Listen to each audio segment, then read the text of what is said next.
একটি মেয়ে, নাম তার নাসরিন, ছোটবেলা থেকেই ছিল নামাজে গাফিল, ইসলামী শিক্ষা থেকে দূরে।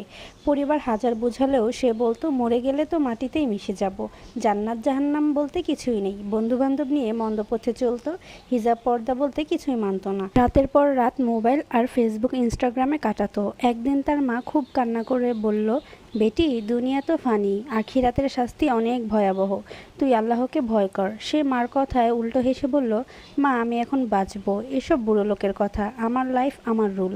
এখন হলো আসল ঘটনা। এক রাতে গভীর ঘুমের মধ্যে হঠাৎ তার রুম থেকে ভয়ানক চিৎকার শোনা যায়।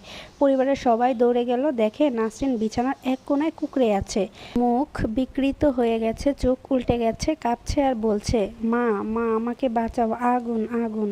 একটা কালো মুখওয়ালা ভয়ানক কিছু আমাকে টানছে, মা, আমাকে বাঁচাও।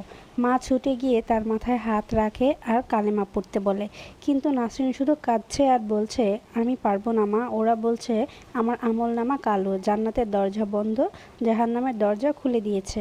রাতেই তার শরীর প্রচণ্ড জ্বরে পুড়ে যায়। আলেম ডেকে তাবিজ দোয়া পড়ানো হয়। আলেম বললেন, এ মেয়ে দুনিয়ায় আল্লাহকে অবজ্ঞা করেছে, জান্নাত তার জন্য কঠিন, তাও যদি তওবা করে দোয়া ফিরান না আল্লাহ কারো।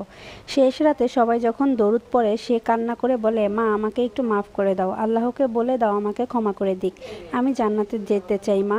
ভোর হতেই ফজরের আজানের সাথে সাথে নাসরিন মারা যায়। মৃত্যুর পর তার মুখ বিকৃত হয়েছিল। আলেম এসে জানাজা পড়িয়ে বললেন, হে আল্লাহ, দয়া করে এ মেয়ের গুনাহ মাফ করে দাও। হে তরুণরা, শিক্ষা নাও, মৃত্যুর সামনে আখিরাত অনিবার্য। এটা একটা মেয়ের বাস্তব জীবনের ঘটনা। আল্লাহ আমাদের সবাইকে বোঝার তৌফিক দান করুক, আমিন।